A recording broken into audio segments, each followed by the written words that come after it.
Hello, everybody, and welcome to this awesome class that we got. We're going to focus a lot on deal finding in this class, and where are the hidden gems and the discounted houses. We're going to unveil the secrets, right, and how to unearth some of these hidden gems for you. So, without further ado, let's get started. And I want to also take this opportunity to congratulate you for joining us and learn, how you can control your financial future by finding the right deals in real estate investments. In business, we always talk about the different kind of arbitrage, right? Arbitrage means seeing the difference between something and then take advantage of that gap. For example, an example would be, say, I'm buying low, selling high, right? And when I can make money on that gap, that's an arbitrage in the price arbitrage. When it comes to information, there's also information arbitrage, right? By learning and understanding how we can find deals and make the deals happen. We now have a lot more information than those who have not obtained this information, and we can create a lot of value, right? We can make money, profit. We can create something awesome out of this. So that's what our focus is today, is by taking advantage of this information arbitrage and beat our competition and also win some deals. Okay. I think by now, we're all here because we know real estate investment is a very lucrative business. You probably personally know somebody who has invested in real estate in the past years and made a lot of big profits or built a substantial wealth. I personally have met somebody that has acquired close to 100 single-family house portfolio, and she bought it before the COVID era, and now that it's after the COVID, we have seen a huge equity increase in terms of real estate properties, and so because of that, a lot of wealth was built just by holding these cash flowing assets, and we also want to be that. We also want to do the same. So this is a class where we can learn how we can do this. So in just the last 30 days, right? Discounted houses comes from distressed houses, distressed sellers, basically. In the last 30 days, we found over 14,000 of these distressed houses. 49,000 of those are pre-foreclosures. So some of the discounted houses, will come from pre-foreclosures. Actually, quite a lot of the majority of them. This is a gold mine, and we have a class called pre-foreclosure gold mine that you can learn about how to work these leads, right? How you can make a deal and get these deals in the contract and all that using pre-foreclosure leads. So a couple of success stories I want to show you. 64,500 profit on one deal, $85,610 profit in another, and then this one, 88,800 profit. I want to give a caveat here. These are kind of selected success stories, right? Not every deal is gonna be so lucrative, but there is opportunity where you can do that. So the natural question is, how do we find these deals and how do we make money? And in this class, we're gonna be going over how you can do that, how you can find great investment deals through distressed houses. So from a core standpoint, right, if you're a new investor looking for information and knowledge, how you can get started, this is the place to go. If you're an experienced investor, right, you've been buying wholesale leads, you want to learn how you can find deals yourself and generate leads for yourself, this is also a really great place you can start. from an exit strategy standpoint, right? Wholesale, fix and flip, buy and hold. And, I always find that being able to turn off distractions and notification really helps me focus. We are in this age of information and attention deficit and information deluge. There's so many things that are fighting for our attention that we're not present most of the time. And I think for an important class like this, with the information that we're going to be sharing, it's very important to reduce all those, right? Remove all those distractions so we can get the most out of it. And you can use the chat to introduce yourself, right? Connect with other folks that are attending this class, and really get the most out of your time here. And attend our other classes too. We have a series of these type of classes geared towards how to get started in real estate investment, how to find deals, and a lot of the step-by-step process of what needs to be done, along with a weekly live stream that we do. And I will share more information about the live stream towards the end of this talk. So don't miss out on those, right? Join the discussion, right? Learn through case studies, and learn through listening, and then start doing the deals yourself. We can walk you every step of the way. Disclaimer: everything we share here is for information and education purposes, and we don't offer investment, financial, or legal advice. And always do your due diligence when you make any investment decision.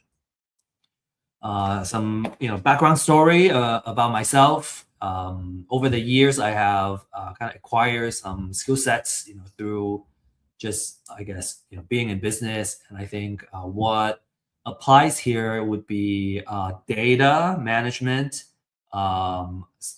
analysis, and maybe a little bit of marketing. My background is in more technical science and engineering. I was always interested in the passive income power of real estate. Through kind of the COVID time, I really experienced, what it's like to hold cash flowing real estate assets and just see the value of the asset go up. And so, a lot of the wealth got built that way, and it will continue to be built that way. So how do we hold more of these type of assets, and kind of ride the wave, so to speak? It can be very powerful. And the struggle, I think, and I think we see that too, is that number one, it's hard to find the information we need. Number two, it's hard to find good technology, apps, and all that to get started. And then it's hard to find folks that we can ask questions to, and mentors that we can go to whenever we have questions. And I personally had so many questions every single step of the way. Whatever the next step is, I had so many questions. I had to ask. I needed to find someone who can answer all those questions. And so just want to stress the importance of having mentors and coaches and people who can answer these questions, or someone who's in the same journey, and being able to help. And that's what Real Estate IQ is all about. We establish Real Estate IQ to address these pain points, right? So we have weekly webinars and classes and live streams, talking about either a class that is fundamental for real estate investments, or if it's a live stream, we go over market updates, deals updates, right? Underwriting of certain deals and case studies and all that, so we can kind of learn through real cases. And then we have obviously the distress seller data and the community that you can leverage to make deals. So I hope you're excited, because we're getting started and really talk about the details of the deal finding. Okay, so we have two two things, right? Main topics today. One is how do we make money? And we'll talk about the different business models.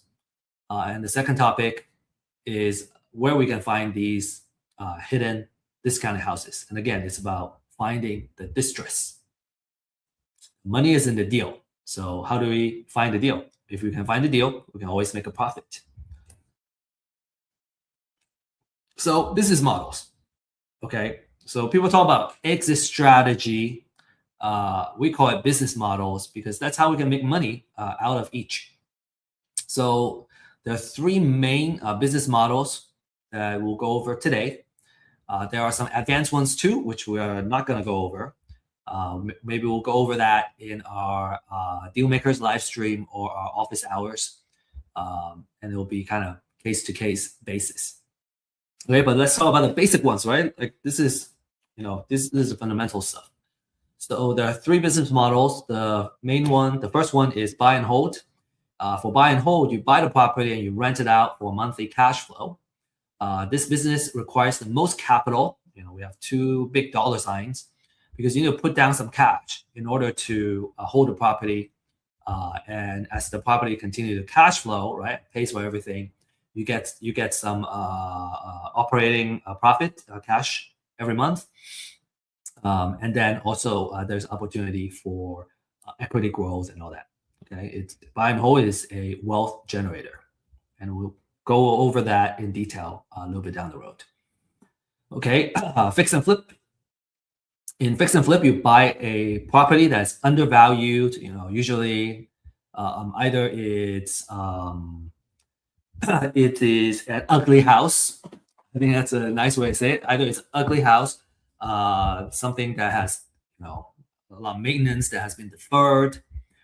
Or just something that we want to really upgrade and kind of create that appreciation.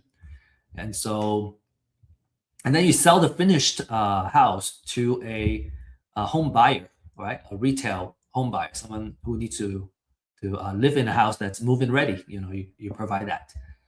And this requires less personal capital because you can leverage, right? If you get a house in a good deal, you can usually get financing, and there are 100% financing lenders out there that can help you fund the purchase and the repair for the property.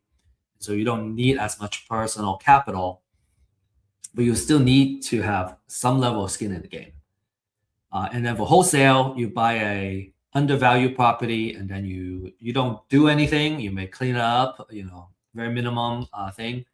And you sell it to a fix and flipper or buy and holder, and you do that for a fee. So an average wholesale fee is about $7,000 to $8,000. This is a popular strategy for a young person. If you don't have a lot of cash, because for wholesaler you don't need money to get started, and you can make $7,000 to $10,000 per deal.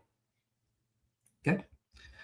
And so here we will go over each of the business models, and with the purpose of coming up with a distress offer. So assuming we already got a deal, right? How much do what's the right offer? What's the maximum amount that we can offer? It's called MAO, maximum allowable offer. Okay, so for buy and hold, we got to understand the 1% rule. The 1% rule basically says that our monthly rent needs to be at least 1% of the overall purchase of the property, which includes purchase and the repair. So in this example, if I'm paying for a house, right, overall, I'm paying for it, and it's $250,000 all in, we need to make $2,500 per month in order for everything to pay itself and still yield a cash flow. And the way we can come up with an offer is to go the opposite. So what we do is we run a market analysis. It's called comparative market analysis, CMA, on rental. So if the market rent, right, based on what's being rented in the houses in the area, let's say it's around $2,500, then I do the reverse. Basically, I multiply by 100. So I got 250,000. And if the repair is 20,000, subtract that, then the highest offer that I can offer to a seller is 230,000, because all in, I'm gonna put 230K here, I put 20K here, so all in I'm at 250. I better be renting it out for 2,500. Okay, so this is a very idealized example, right? There's different fees and all that in closing, and that we are kind of ignoring, because when we follow this general rule of thumb, in general, all is kind of taken care of. So that 1% is very useful. We kind of ignore all the little fees and the noise, and kind of come up with a number that works for us. And if I want to have a little buffer, maybe I take another 5K out of this offer, 10K to kind of account for whatever fees I need to close. That's also acceptable. Now, of course, a lot of times I want to be give a high enough offer so that I can win the deal. So if I really want to win the deal, then I want to put up the highest offer that I can. Okay, so some of you may be wondering, okay, so that 1%, a monthly rent, okay, 2,500, okay, makes sense, but where does it go, right? So these are some things. 2,500, a lot of that goes to the mortgage. You got to pay taxes, insurance, there's HOA and maintenance. And if you have a property manager, you'll probably also need to include the property management fees as well. And then when you subtract all that, having that 1%, make sure that you have a decent cash flow for every house. So if you kind of, as a landlord, right, this is how, let's say, one house, we make, say 500, right? Let's take off that 75. Every month we make $500 a month. If we have 10 of these, every month we'll make 5,000, which is 60,000 a year.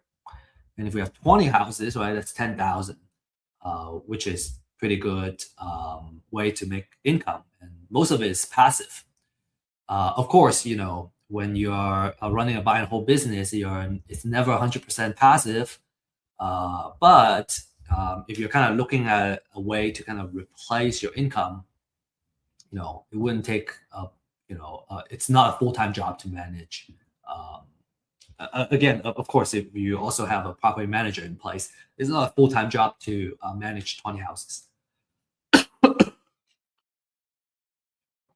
And for buy and hold, you are in the landlord business. This means that you're going to be working with a property manager, right, or directly with the tenant. And your attention is going to be on, number one, getting a place lease at all times, generating cash flow. And you always want to pay attention to your tenant quality and vacancy. So those are the things that can eat up your profit. If you have a low quality tenant, they're late on payments, they don't pay, they trash the place, right? That's going to affect your investment. And we always say that buy and hold, if provided it's a cash flowing asset, right? We got a tenant in and paying, it's a wealth generator through these four things. One is the cash flow that we just mentioned. And then the second one is appreciation. So you can hedge it against inflation. And then there are two types of appreciation too. One is called natural appreciation, which means just by holding it, the value has gone up.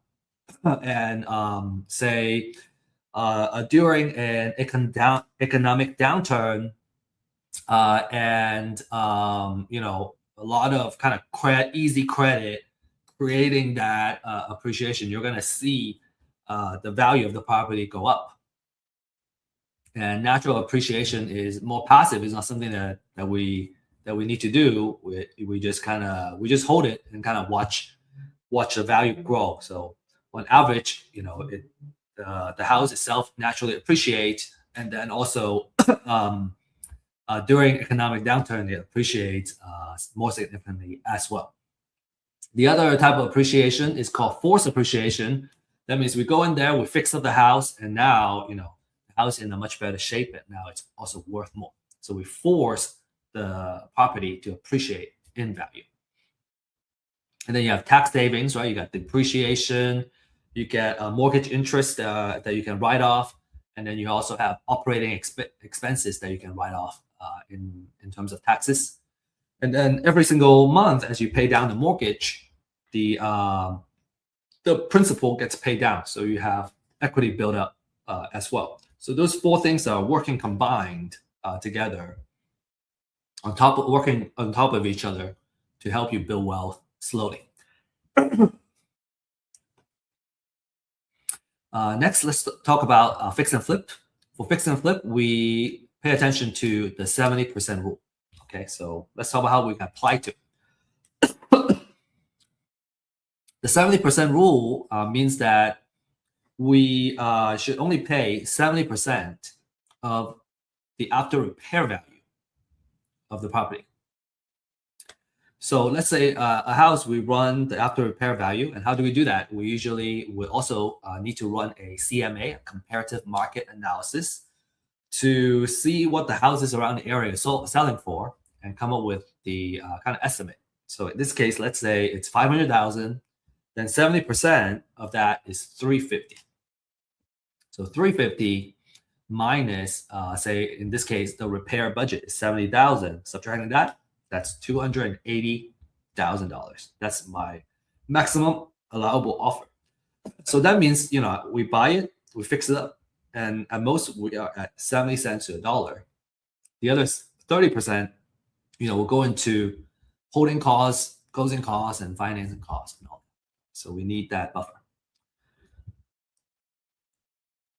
Okay, where's that 30%? I kind of vaguely mentioned it. So here it is, in text. So in this case, that 30% is 150K. And these are just some idealized example, right? There's closing costs. When I acquire it, there's closing. When I sell it, there's also closing, okay? And then during the time of the rehab, I also have to be paying for holding costs and maintenance and all that. And then if we get hard money or private money as financing, we also have to pay for financial costs. So all that said, we can still make a pretty handsome profit, which is fantastic in this case. Right? Fantastic return for one project, 90,000. For fix and flip business, you're basically in the construction business, right?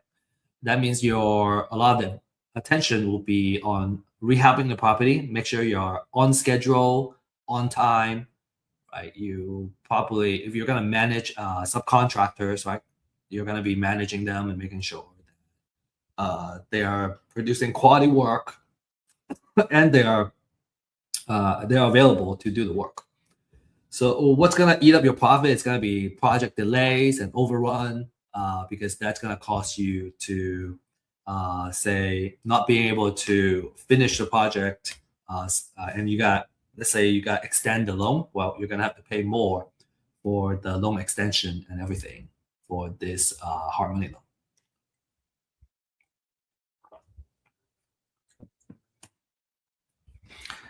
For wholesale, your target market, right? Your buyers are investors.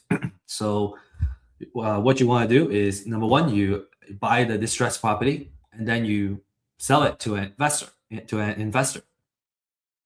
We were just saying that wholesale is a very popular business model for investors because when you're just starting out, you don't need a lot of capital to get started, right? You just need to put in a lot of effort in the marketing side. And what you need is to invest in your marketing, right? Get really good at closing, acquiring the deals, and you make your wholesale fees by selling to an investor, kind of taking care of the acquisition side for them. And in wholesale, you're in the marketing business, marketing, lead generation. You're going to be paying attention to marketing, acquiring properties at a price where you can make a wholesale fee, right? So a wholesaler competing with a fix and flip investor, for example, it's hard for them to compete for a particular deal because a fix and flipper can afford to offer a little bit more directly to the seller than a wholesaler can. However, a wholesaler tends to do much more, spend more money on the marketing too. You have more leads. And so even if you lose on a particular deal, you might be able to win some of the other deals. A lot of the investors usually they start out buying deals from wholesalers, and then over time, as they gain more experience and on how to I guess talk to distressed sellers and all that, they choose to do their own marketing and acquire the properties for themselves. And this can be a good strategy if you want to have control of your deal flow. When you're counting on someone else to bring in the deal, your pipeline is harder to control. If you want to kind of control your own pipeline and your deal flow, that's certainly something to consider. And then you can also pick and choose the best deals, and then you can wholesale to the rest of the other investors. In this case, right, if you're gonna do some of that, right, while you have your personal fix and flip business, is that you are starting a small wholesaling operation, and you're choosing to invest in your marketing operation in order to achieve that. All right, so as a wholesaler, how do I make offer, right? What's the offer I can make? So here's an example. So in the last example for buy and hold investor, if I want to make my $10,000 wholesale fee instead of $230K, I want to offer $220K. And then I can, when I offer it here, then I sell it to a buy and hold investor for $230K. Then I can make my wholesale fee of $10,000. And for selling to a fix and flip, well, I can put my wholesale fee here. In this case, I choose to want to make $20,000. Then my distress offer is $260. So you can put it under contract for $260. I can sell it to a fix and flipper and make $20,000. So to recap, for buy and hold, you need the most capital to get started because you need the money to hold it. Now, one thing that you could do is to do a BRRRR. So you buy a house that needs to get fixed up. You fix it up, and then you refinance, and that allows you to have less money in the deal, less equity. So that's also something that a lot of people do too after a couple of deals. In general, you're in the landlord business. Now, again, when you do BRRRR, then you are doing two. You're doing the construction and the landlord. Fix and flip, you're in the construction business. You're going to be focusing on the rehab project, make sure it goes well, and then you can sell the finished product at the aftermarket value.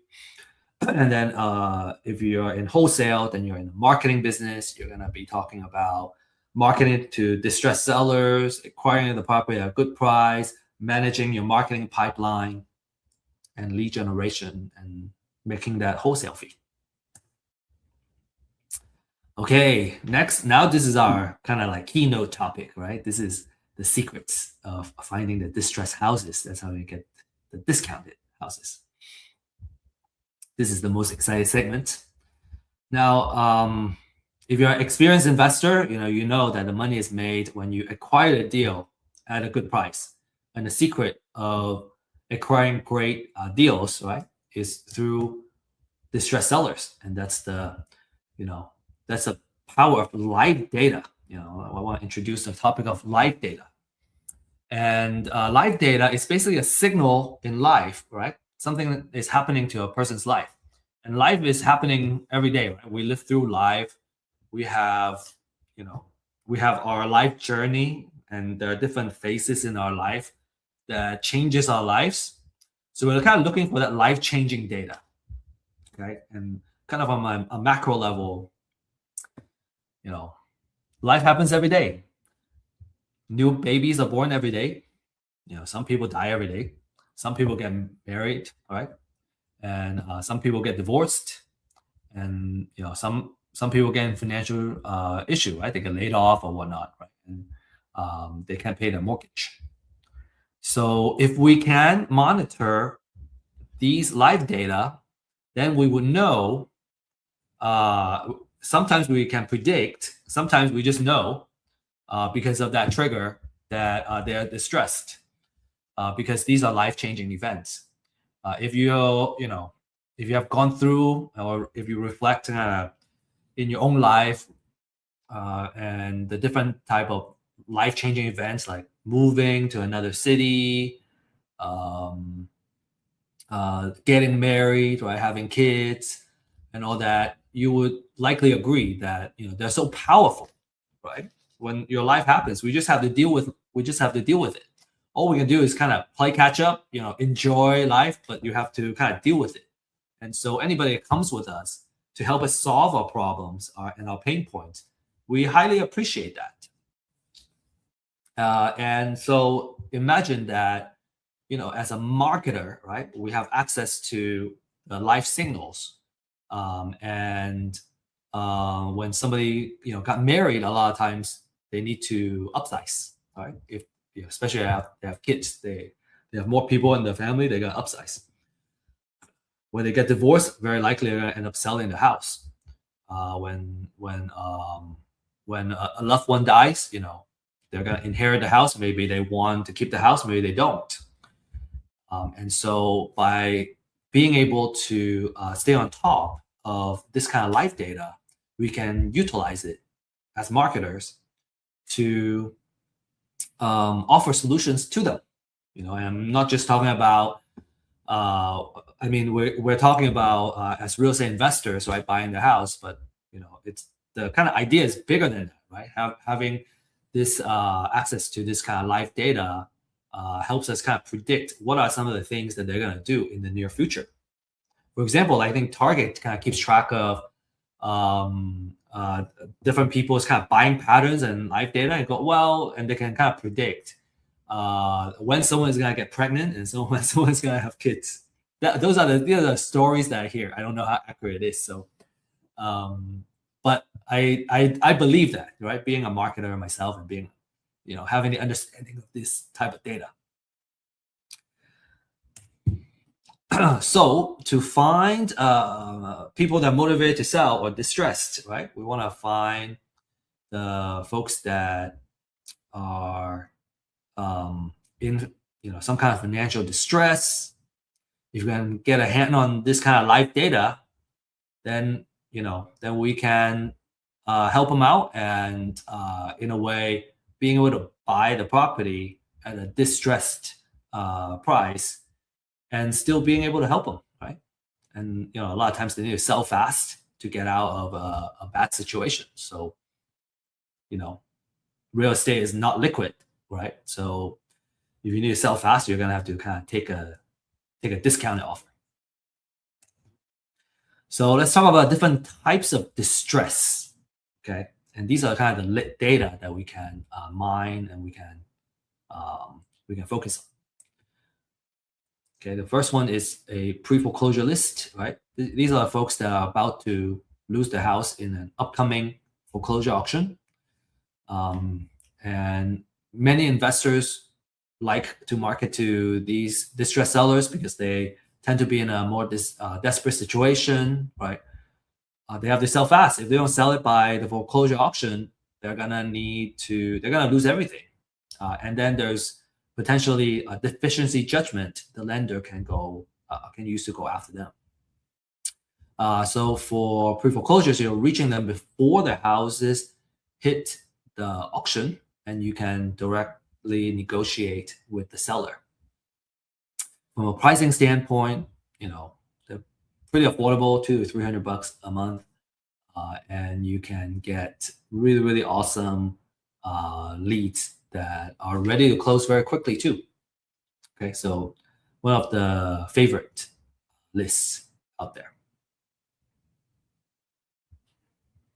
And as with all kinds of marketing efforts, sometimes when you try to outreach to someone, some people appreciate your outreach, some people don't.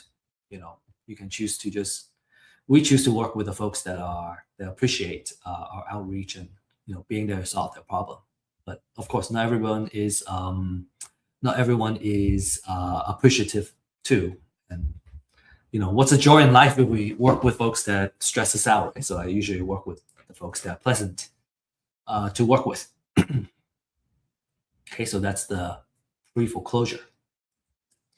Okay, there's another type, which is called appointment of substitute trustee. And in short, it means a pre-foreclosure. It means that it happens usually before it goes to foreclosure.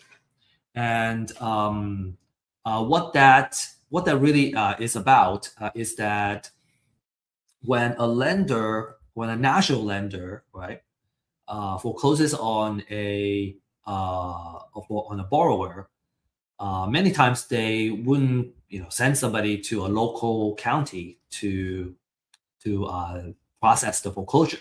So what they do is they would appoint or assign a substitute trustee that are in that local county to do the foreclosure proceedings.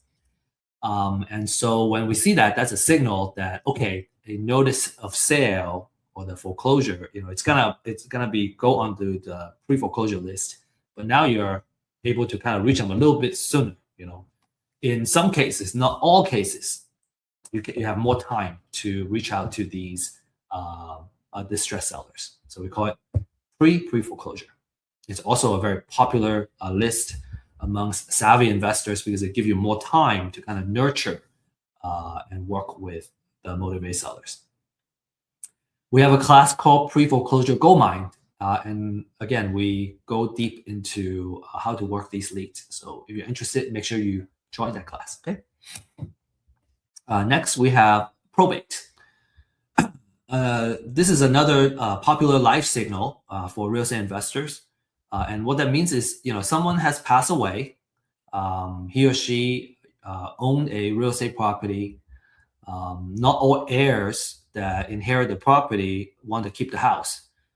Maybe they want to sell it to settle, some of the expenses and all that, right? Maybe there's some debt from the passing person that that needs to get settled.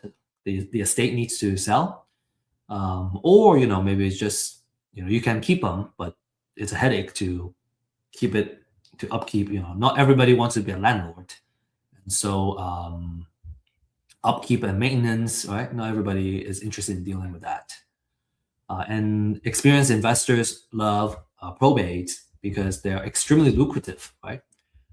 Typically, when a person dies, they have already paid off the property, or there's a big equity on those properties, and so you can offer a cash offer, and everybody can win.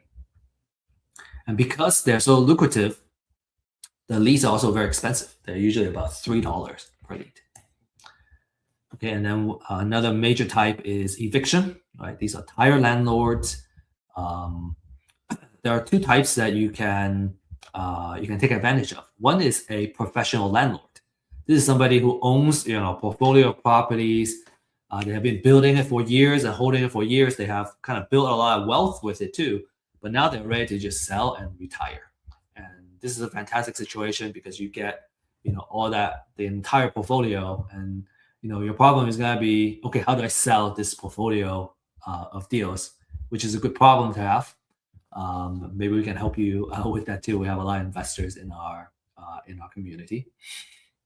And the second type, which is more common, and actually a Zillow report just stated that there has been a way uptick in accidental landlords. These are the folks that maybe they buy another house, right? Because of life change, they need a bigger house or smaller house, and now they have the old house, and now they are, they decided to lease out, but now they have eviction, right? The tenant stopped paying, and they have to evict them. That's a bad taste in the mouth. They don't want to do this anymore. They want to sell. So we can take the problem off their hands. They're motivated. Divorce, we deal with this a lot. Maybe the court has ordered the seller to sell. Maybe you need to have cash to kind of pay off the ex, And that's also a expensive list, about $3 per lead. Okay, then we have taxes, right? In the beginning, the person owes, they're delinquent in paying for the property taxes, and then after a certain amount of time passed, then the county decides to put it into a tax foreclosure, and so you owe property taxes. So those are also very motivated sellers. Depending on, right, if it's tax foreclosure, they are very desperate. Delinquent taxes, sometimes the amount is not very high. So we usually filter out the ones that have a higher delinquent tax amount. Moving on, there are also code violations, right? A couple of ones that we look for are tall grass, exposed roof, or unsafe type of violation. The city has this information, and they have their own codes. A lot of the codes are very similar across different cities. The distress is that they can't keep it up, and so that's something we would love to market to as well. And then there are liens. They owe money either to the IRS, Uncle Sam, or they owe a mechanic's lien, right? They owe a contractor, or there's a hospital lien, which means they owe the hospital some medical bills.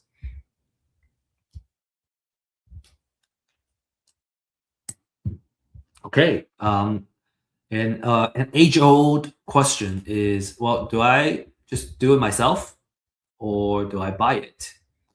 And if you know how to mine all this information, right? Get court papers and all that, you can do it yourself. I personally would suggest that if you have the time, you can learn how to do it. But if you're going to operate a business, you don't want to spend the time to do that.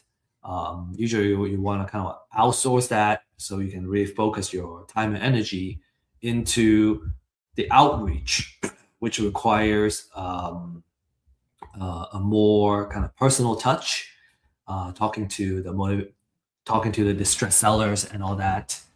You may want to do it just to learn how it's done, if you have the time, like I said. But when I'm running a business operations, I just don't have time to mine the data myself. It's much easier to buy it from a reliable source. So, but we want to share with you kind of the workflow, right? How do you do it? You go on for pre-foreclosures, you can look this up. Once you get a notice of sale, basically, a lot of the information is on here. Here's another example of the notice of sale. Now, what you have to do is you actually have to kind of aggregate the information. So the notice of sale has some information. You also need to go to the CAT, the County Appraisal District website, to get how many bedroom, bathroom, and the assessed value. And then you also need to look at the deed of trust, right? Get some loan information to get the following. So you get the borrower's information, the bank's information, and address, all that. And then you gotta figure out the financial information. You can mine all that information. So all of this is available. It's just a lot. It's just a lot to do. And so it's much easier to outsource it. It's kind of our conclusion. Okay, probate, you can look up, go to a probate court and look that up. And these are the information. The decedent, is there a real property? Sometimes there's no real estate property there. And then, you can also kind of read the filing and capture all this information. Delinquent taxes, you can pay the county.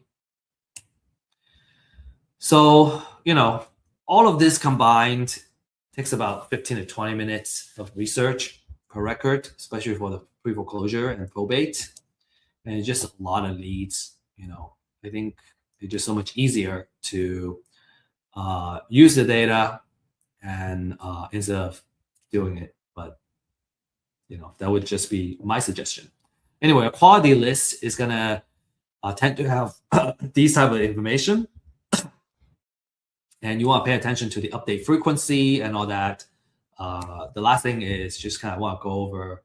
A lot of folks would kind of look at the equity percentage as a filter. When you have all the information, maybe there's like 1,000 leads. Well, do I market to 1,000 people or do I market to 100 people? And you may have different approaches. Some people prefer to have a more focused list for driving there, door knocking, or doing outreach. And if you want to kind of shrink your list, you tend to kind of look at the address, right? What zip code makes sense for you, the equity percentage, and some people care about if there is already a loan modification or loan type, different kind of loan type in place. So you can kind of create, after you get this list, you can kind of filter it down to your own list, and then you can create a niche that you can dominate in because you specialize in that particular type of distressed sellers. So kind of already talked about that. The most important thing, I think, especially for quick foreclosure, is the freshness, right? The speed to the leads is very important. Okay, so we still have some time, so I want to use this time to share a case study with you. And this is a property that we acquired in Mart, Texas, which is about 20 minutes from Waco in Texas. And the owner owed about $3,500 in mortgage. Right, so he was behind in the payment, and we were able to reach him. He said that the house needed AC fix, septic system, new paint, and we estimated a rehab budget to be about $30 per square feet. He owes $105,000, and it was a price for $365-ish, and he wants $230,000 to $240,000 as an offer. And what was interesting is that this house, it has 20 acres of land attached to it, and the land is in the opportunity zone, which gives favorable tax treatment on capital gains. And so that was kind of intriguing for us. So when we evaluated this, right, we used the 70% rule of thumb, and we decided to offer $215,000. Okay, if I were to wholesale it, I would take $10,000 off of this and try to make $10,000 of wholesale fee. So these are some before photos, right? The gate going in, you gotta go in quite a bit, and then there's 20 acres of land, as you can see in here. This is what the kitchen looks like inside. There's a kind of big area. I don't know if I would call it an island, but this area is kind of dividing the kitchen from the rest of the living room. And then we have some photos of the bathrooms, bedrooms. Okay, and then we started, we acquired the property, and then we started improving it. So phase one is called a demo. So we rip everything off. You're gonna see a lot of activities and a big change, right? You're ripping off the carpet, you're ripping off everything. Okay, so that's what these looks like.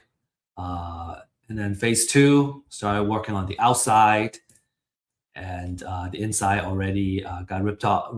Everything got ripped out, and we painted the interior. First coat or first two coats of paint. And then in here, you can kind of see like there was a addition that the original owner added here, but it was very low ceiling. It wasn't built to code. And at first we thought, okay, maybe we can use the additional square footage, but it turned out to be too expensive to bring it back up to code. So the decision after that was to remove it and change the entryway into a window. So that's what we're seeing here. And then, in the middle of the kind of bathroom. Okay, this is during. So here, the addition got removed out here, and we added a window. And you can see the gate has been painted. So now it's looking nice and pretty. Things are starting to come together in phase 2. We decided to rebuild the kitchen cabinet, and that increased our rehab cost. But we thought that that makes sense because of the quality of the rehab that we're going to be the price point we're going to be selling it at. Needs to have a nicer kitchen cabinet. Okay, this is the bathroom, kind of almost done. Bedrooms, and then here, this is phase 3. We're almost done here. So you can see we added an island with a sink here, but now the kitchen and kind of the living area is all right. It's much more open, and the entire space is just like it looks huge and very comfortable. You can see the kitchen cabinets. Okay, and here we got countertop installed now. Bathroom, so it's looking like a really, really nice house, especially with the exterior paint on the outside. The kitchen is also looking great. And then here you can see we added some shelves in the kitchen. So, this photo is almost done. A really nice butcher block countertop. These are some photos of the bathroom, also looking really great. So all in all, financial wise, we leverage hard money and private money to acquire the property, and kind of next step is either sell it at 500K or refi. And I think kind of now what we're looking at is, what if we sell the house with 3-4 acres of land, and then we keep the rest of the acreage, and because of the opportunities zone, and do more out of it. Okay, so I hope that's an exciting case study here for you. Just kind of the whole way, right? Not just how to find deals, but what we decided to do. Always find these kind of transformation really, really interesting. So I hope you enjoyed it too. So to recap, we talk about how you can make money in each of the main business models, right? Buy and hold, fix and flip, wholesale. The different types of distressed sellers that you can reach out to and where to find them. We also went through a case study of like kind of how exactly we found that distressed seller, the type of distressed seller it was, and then acquiring the house and actually, improving on the house. So, by now you're probably asking, okay, how do I get started? Okay, if I want to kind of start going, well, this is what you should do. Number one is you need to get a pre-foreclosure list. The more research, the better. You can also ask for other type of lists, but we recommend the pre-foreclosure because, there are so many foreclosures that are happening. We're seeing a trend of more foreclosures happening as well nationally. So you can get first-hand data, right? Freshest data available, and on the market, we're talking about $200-$300 easy on a monthly basis every metro, and we are offering this very disruptive pricing that's not going to last for a very long time. And so you can scan this QR code to schedule a time and sign up for it. But the data is not enough. You kind of need someone who can walk you through what needs to be done. So you want to find a mentor, coach. We have a deal accelerator program. If you're interested in getting someone to hold you accountable and help you form the right habits, right, to really find success. And there are also other coaching programs that we will recommend as well. And then when it comes to houses that we're about to acquire and we need to do more due diligence, a title search may make sense. We also offer this title search as well. Between 40 to 75 per property, depending on how many properties you have. Okay, so a lot of successful clients, right? Jordan got 2 deals in his first month, and this is a really cool way to kind of demonstrate, right? The deals. First deal he made 55,000, second deal 5,000, but I would be happy with 5,000 on the deal too. Salvador made $30,000 in his first deal, and more are on the way. And Ismail has kind of created a machine on creating consistent transactions, and the last 10 transactions he made $80,000. So if you want to be one of them, you can again scan this QR code and ask for a consultation, and we'll show you what the data looks like.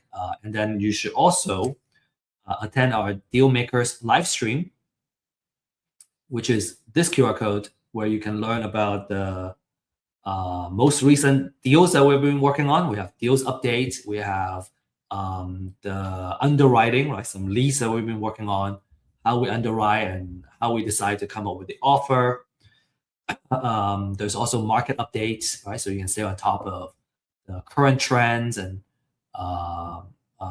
that may or may not affect the direction of your investments. And then we also share wealth building techniques, which is, I think, what we're here for. Is real estate investment is a vehicle for us to build wealth and creating that long-term security. So we like going over that. I talked about an office hours. So how do you access that? I don't have the QR code here, but what you can do is to scan in this QR code. It will take you to our website, and then you under event, you can you'll be able to find the link to not just this live stream, but also the office hours and our open house. So we got a slew of events that we have created and we're bringing to you on a weekly basis. So join the community and introduce yourself if you like, and come learn and come share also.